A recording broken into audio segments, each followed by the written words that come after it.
دانشور کے معزز ناظرین، السلام علیکم۔ ٹائم ٹریولز یا وقت میں سفر کا تذکرہ بہت ہوتا ہے۔ یہ ایک دلچسپ موضوع ہے جس پر کئی فلمیں بنی۔ عام لوگوں کے لیے یہ سائنس فکشن ہی ہوتی ہیں۔ اب کیا یہ کہانی سے بڑھ کر کچھ ہے بھی؟ کیا وقت میں سفر کرنا ممکن ہے؟ یہ ایک سوال ہے جو کہ جواب طلب ہے۔ آئیے پہلے آسان لفظوں میں ہم سمجھتے ہیں کہ وقت میں سفر کرنا یا ٹائم ٹریول آخر ہے کیا۔ تو خواتین و حضرات، ہمیں جو کچھ بھی نظر آتا ہے وہ روشنی کا کسی چیز سے منعکس ہو کر اس کا عکس ہماری آنکھ کے ذریعے اعصاب تک لے جانے کی وجہ سے ہے۔ روشنی کی رفتار 1,86,000 میل یا تقریباً 3 لاکھ کلومیٹر فی سیکنڈ ہے، جس کی وجہ سے ہمیں اطراف کے مناظر فوراً نظر آ جاتے ہیں۔ اگر کوئی چیز زمین سے 3 لاکھ کلومیٹر دور ہے تو اس سے منعکس ہونے والی روشنی کی کرن ہماری آنکھوں تک 1 سیکنڈ میں پہنچے گی۔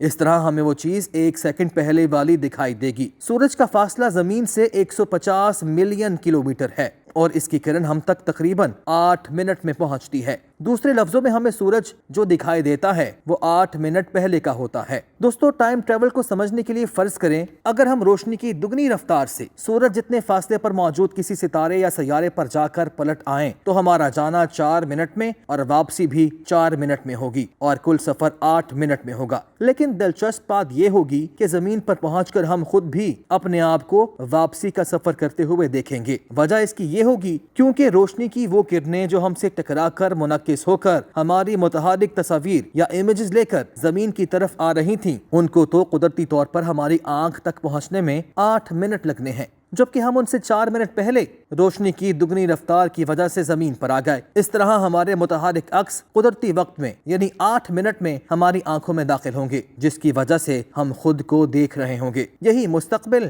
یا وقت میں سفر ہے اور اسی کو ہم ٹائم ٹریول کہتے ہیں، یعنی روشنی کی رفتار سے زیادہ تیز رفتار سفر میں حال یعنی کہ پریزنٹ پیچھے رہ جاتا ہے۔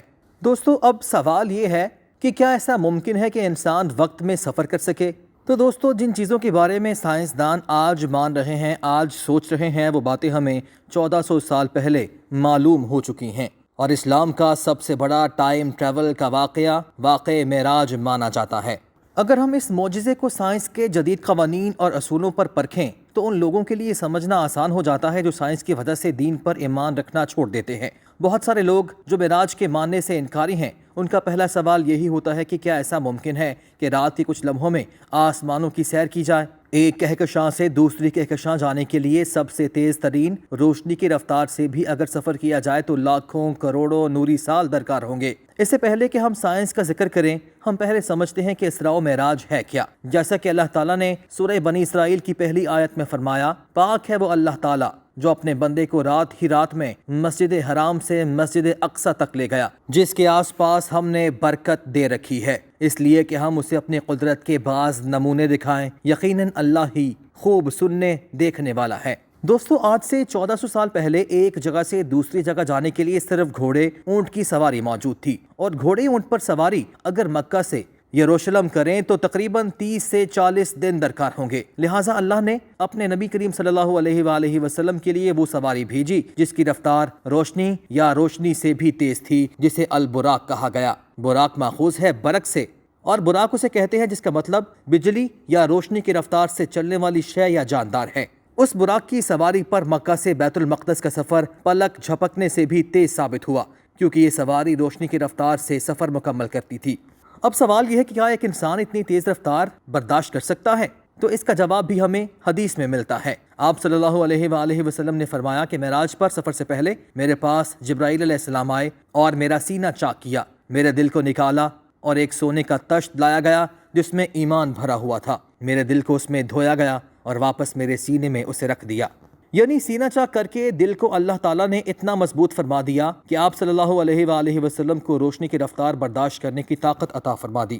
پھر مسجد الحرام سے مسجد الاقصی لے جایا گیا اور وہاں سے آسمانوں کی طرف۔ احادیث میں اس کی تفصیل موجود ہے، پہلے آسمان سے 7ویں آسمان تک اور پھر سدرۃ المنتہا جو کہ کائنات کی آخری حد ہے جہاں رب تعالیٰ کا عرش مبارک ہے، وہاں تک یہ سفر مکمل ہو کر اختتام پذیر ہوا، اور اس سفر کے درمیان اللہ تعالیٰ نے آپ صلی اللہ علیہ وآلہ وسلم کو جنت اور دوزخ کے مناظر بھی دکھائے۔ دوستو، آگے بڑھتے ہیں۔ اب ہم یہ سمجھتے ہیں کہ اب تک کی جدید سائنس کی تھیوریاں اور قوانین اس بارے میں کیا کہتے ہیں۔ یہ بات تو واضح ہے کہ کائنات لامحدود ہے اور اس کائنات کا سفر کرنا ممکن نہیں ہے، کیونکہ اس کے لیے آج کے انسان کے پاس نہ تو اتنے وسائل ہیں اور نہ ہی اتنی زندگی۔ اگر انسان روشنی کی رفتار حاصل کر بھی لے تو انسان کے لیے زندگی کے 50 یا 100 سال بھی بہت کم ہیں۔ دوستو، آگے بڑھنے سے پہلے آپ سے گزارش ہے کہ ہمارے چینل کو سبسکرائب کر لیجئے اور بیل آئیکن پر بھی کلک کریں تاکہ آپ کو ہماری آنے والی تمام ویڈیوز باقاعدگی سے ملتی رہیں۔ چونکہ سفر معراج کا ایک ہی رات میں شروع ہونا اور اسی رات کے کچھ لمحوں میں ہی مکمل ہونا، یہ چیز ثابت کرتی ہے کہ سارا سفر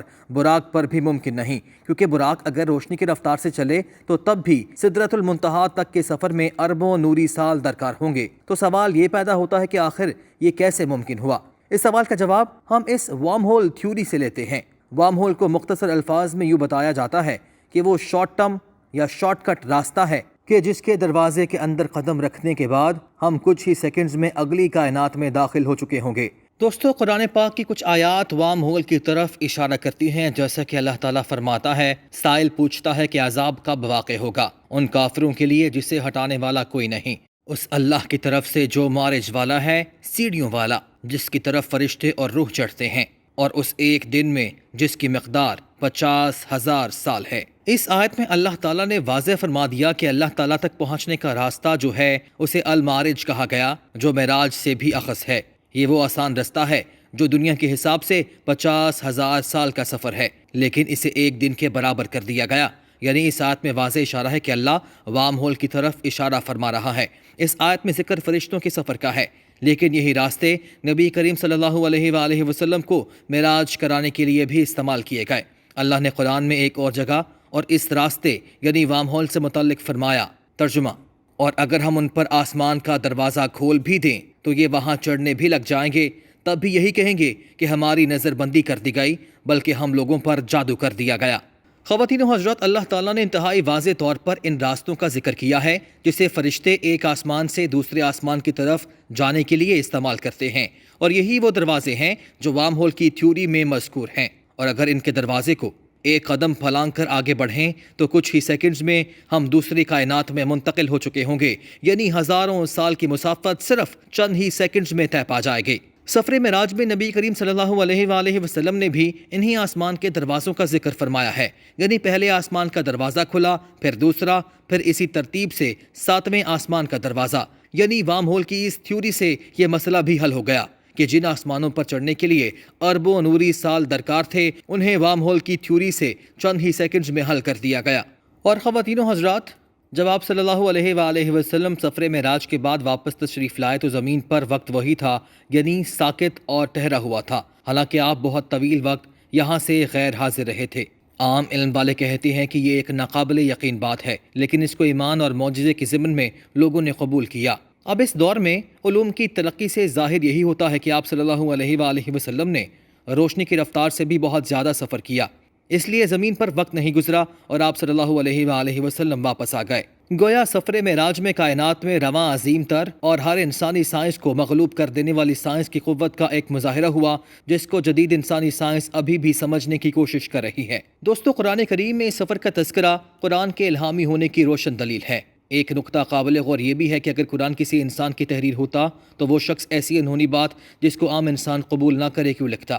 قرآن پاک کو فرسودہ کتاب سمجھنے والے منکرین اور سیکولر دوست یہ جان رکھیں کہ اگر قرآن کسی خالق کا کلام ہے، جو یقیناً ہے، تو پھر وہی خالق کائنات یعنی اللہ ہر سائنس اور علم کا خالق ہے اور اس پر غالب ہے، اور اللہ تعالیٰ جب چاہے گا خود اسی جدید سائنس کے ذریعے ہی اپنی تصدیق کرائے گا۔